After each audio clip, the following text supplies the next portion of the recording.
Alright folks, we are less than 1 minute away from our Underrated Heroes' first ever press conference. Our celebrated hero has an amazing resume of accomplishments. Among them is protecting people all over the world from the villainous coronavirus that not even a man as strong as Dwayne "The Rock" Johnson could protect himself against, and has in fact killed over 3 million people worldwide. But even with so many large-scale accomplishments, so many questions remain. How does our hero protect us against this deadly virus? With this incredible capability, what is our hero made up of? These questions will be answered today when our hero reveals their identity. I have just received word that our hero is on the premises. We'll pass it over to Sarah Vay, who is live at the press conference. Back to you, Sarah. Thank you, Dove. The press conference will start off with the hardest hitting question of all. Who is our hero? Oh, I think the reveal is about to start. Okay, pan the camera, pan the camera.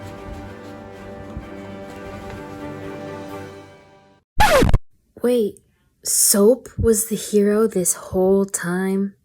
You're absolutely right. Soap has amazing capabilities that have drastically improved our way of life. Because of Soap, we are able to use the bathroom without fear that we are spreading fecal bacteria all over the house. Ew. Now, I know what you're thinking. How does Soap kill bacteria and viruses? Well, to start off, let's get a few definitions down first. First, we have hydrophobic. No, anything but water, please! No, not that hydrophobic. Hydrophobic, the quality of not being able to mix well with water. Hydrophobic substances, like oil, are what we call nonpolar, and nonpolar substances don't mix well with water. This is because in terms of their charge makeup, nonpolar substances don't have unevenly distributed charge, whereas polar substances like water do. This brings us to our next definition, hydrophilic, which is the quality of being able to mix well with water because of polar structure. As you can see, polar substances are able to dissolve in other polar substances, but are not able to dissolve in non-polar substances. This is the golden rule of solubility, which in simpler terms can be phrased as like dissolves like. Soap takes advantage of this golden rule of solubility by having a structure which is what we call amphipathic, meaning that it features both hydrophobic and hydrophilic components. Despite soap coming in many different forms, all of these have a similar underlying composition of a hydrophobic hydrocarbon tail and a hydrophilic head. This amphipathic structure is Soap's secret to killing bacteria and viruses on our hands. Polar water alone can't penetrate viruses to kill them because viruses are surrounded by a lipid membrane. This is where our soapy hero comes into play. Soap's nonpolar hydrocarbon tail allows it to get access to the lipid membrane, essentially infiltrating the membrane. When enough hydrocarbon tails insert themselves into the lipid membrane, they work together to pry apart the membrane. As the membrane's structural integrity gives way, the virus's genetic content spills out and the spike proteins are spread out every which way. Ew, now you have virus DNA and spike proteins all over your hands. That's true, but this is where the chemistry of our soapy hero and our good old friend H2O comes into play. After having broken down the membrane, fragments of the virus are spread out on our hands along with the soap molecules.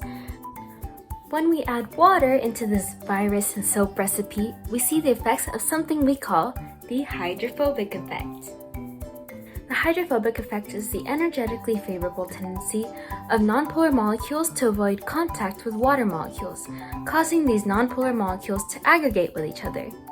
So when we add soap to water, the soap's hydrophobic tails will try to find each other and group up in a way so that its tails are hidden and only its hydrophilic head is exposed to the water.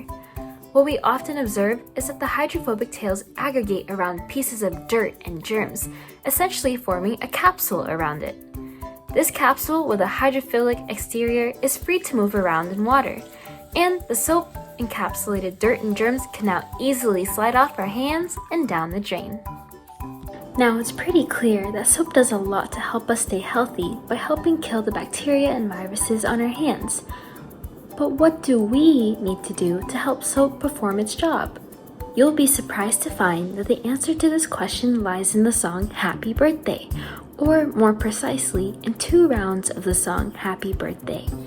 This is because 2 rounds of this happy tune amounts to 20 seconds, the duration of time that the CDC recommends for you to scrub your hands with soap so that it can effectively perform its soap science magic of breaking membranes and forming soap capsules around dirt, bacteria, and viruses.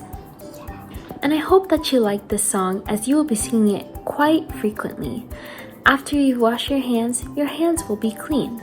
However, unless you've made a vow to never touch any surfaces ever, chances are you are touching plenty of surfaces from which you are picking up new germs and viruses. Rest assured though, these germs and viruses are nothing that water, soap, and 20 seconds of scrubbing can't handle. So as you can see, soap is not just your regular run-of-the-mill household item. It takes advantage of basic yet extremely effective science to provide us a powerful weapon against deadly diseases. So the next time that you are carefully washing your hands, make sure to take those 20 seconds to really ponder about how you've got a wonderful, powerful, soapy hero at hand. Alright, well, till next time, take care and make sure to wash your hands.